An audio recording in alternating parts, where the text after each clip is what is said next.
This is The Space Shot, episode 75 for July 28th, 2017. Ranger 7 and Aircraft Navigation and Safety.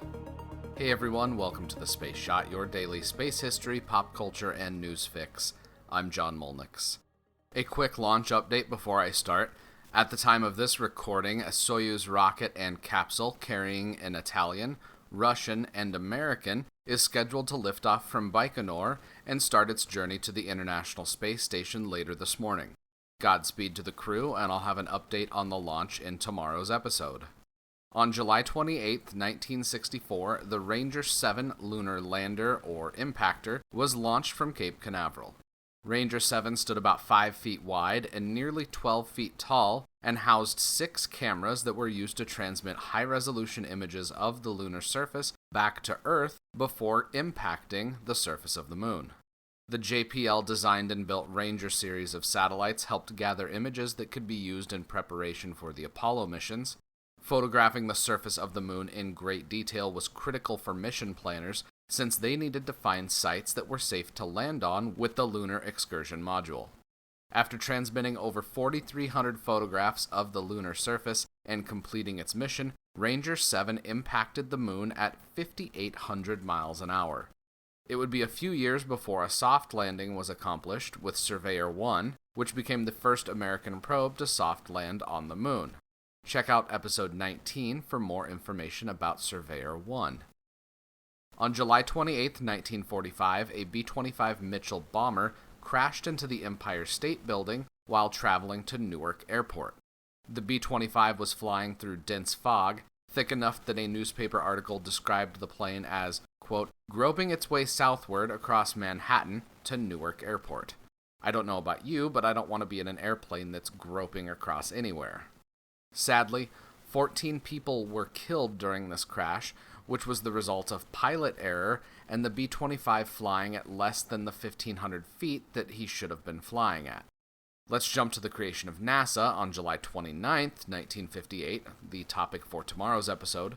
The National Advisory Committee for Aeronautics, or NACA, was expanded into NASA, the National Aeronautics and Space Administration.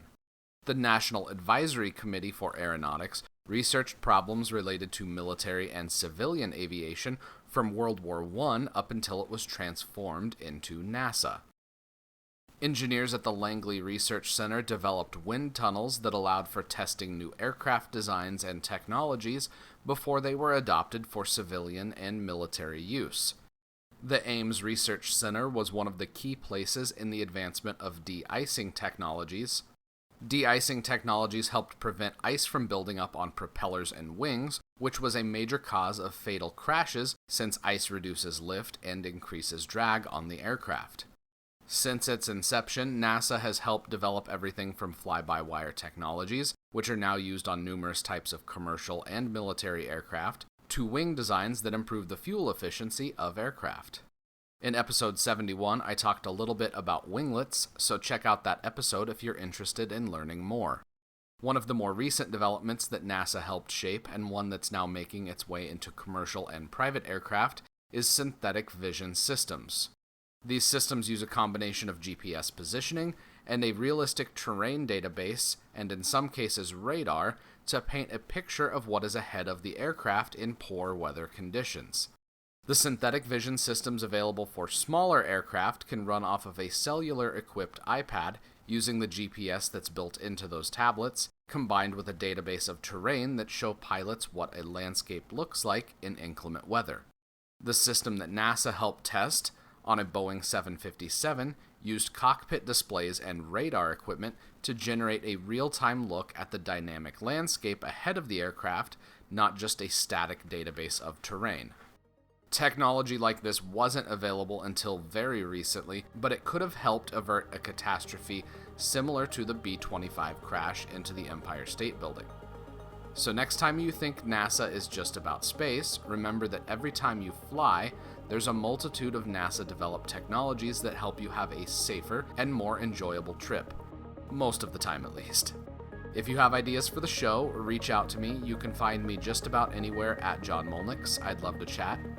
Share this episode with your friends, family, or anyone that enjoys podcasts, and let me know what you think of the show by leaving a rating in iTunes. It takes just a minute to leave a rating, and it makes a huge difference by helping even more people find the show. Tomorrow, NASA's founded, and Eris is discovered. I'm John Molnix, and I'll catch you on the flip side.